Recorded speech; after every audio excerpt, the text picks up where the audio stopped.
Hi everybody, I'm Zak Foster and I'm a textile artist here in Brooklyn, New York. I want to show you how you can make your very own hand-sewn patchwork textile like you see behind me. You know, this is a time where a lot of us, those of us who can, are staying at home and we find ourselves with all this time on our hands. Why not pick up a few new skills? And this is a good one. Hand sewing is a good one to have because it's so portable, right? Think about what you need, just a needle and some thread and a little bit of fabric. And then you can do so much with it, right? You can personalize your clothes, you can make gifts for friends like this cute little zipper pouch that I made, or you can even make a quilt, classic. All right, so stick with me, let me show you how you can make your very own hand-sewn patchwork. So what do you need to get started with patchwork? If you're gonna hand sew, you're gonna need some fabric scraps. Chances are you have plenty of these laying around. You need some thread. I like cotton, but any kind of thread will do. A pair of scissors to snip, and then of course you need a needle. All right, so let's get started. What you'll need to begin are just two scraps of fabric here that have one edge about the same length. If it's not the same length, you're gonna have to trim it. Okay. You'll take your needle and your thread, already knotted in one end, and basically what we're gonna do, let's see if we can get close up on this, is we're gonna do a running stitch all the way down the top edge here, about a quarter of an inch of the way down.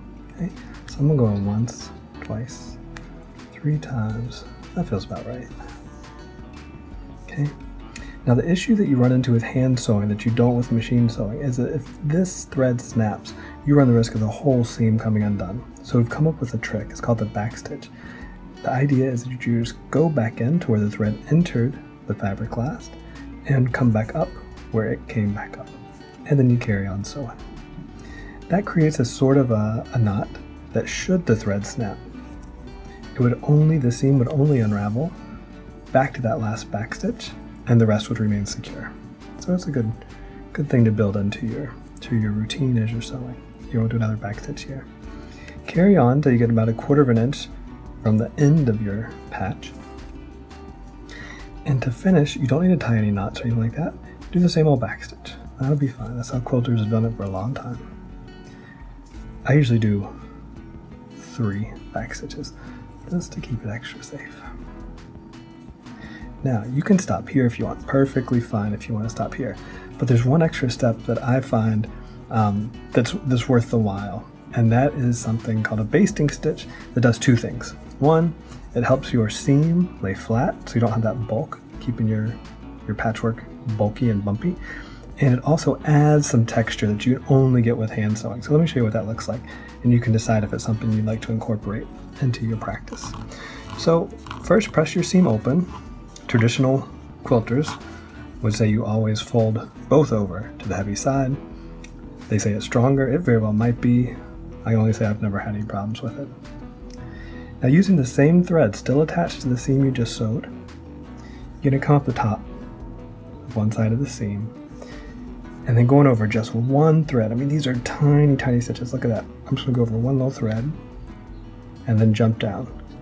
One thread and then jump down. The needle here doesn't really want to be seen at all. Let's take a look at what that looks like when you pull it out. See that? Gives you a barely visible thread. It also creates a really nice dimple effect that I think you'll probably see better on the other side when we get there. So we'll carry on to the end of that line. When we get there, we just jump over to the other side of the seam. I'll show you what that looks like. See?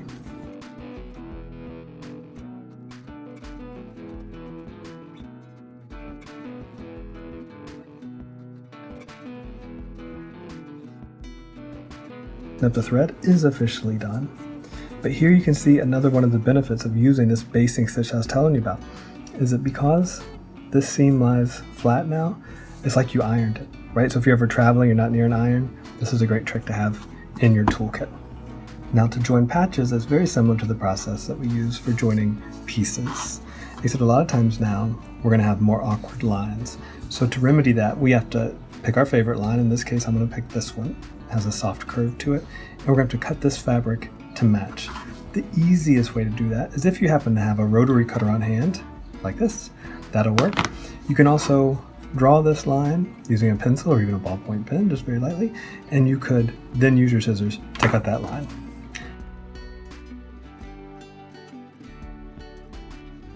And we have two lines that mirror each other, more or less.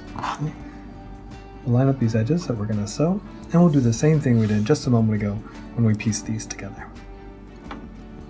Now, as you're piecing your patches together, the seams are the weakest point, right? So you can help reinforce them if you'd like by doing one of your back stitches right there in such a way that it straddles the seam that is on both sides of the seam. See how we're picking that up? Here's what it looks like on the back. Not that exciting, but you get the idea here on the front.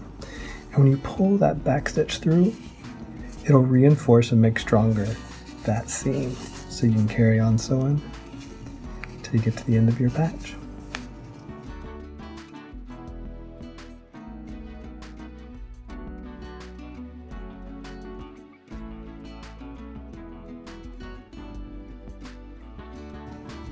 So here we are again at the end of our line of running stitches. I'm doing 3 back stitches, and then I'll baste this seam down as well. Okay, so I have pieced these 2 patches together, and I've added a 3rd bar down the side. And I think I'm happy with this. This is a style of quilting called improv quilting, which means there's no rules, there's no patterns. You just kind of keep working until you like it, And I like this. This is about the right size. I'm going to take this and cover over a pocket on a jacket just to give a little more personality. So you keep working till you're happy, till you have the size that you need or the arrangement that you want. So I hope you enjoyed that tutorial. If you have any questions, please let me know. I look forward to hearing from you.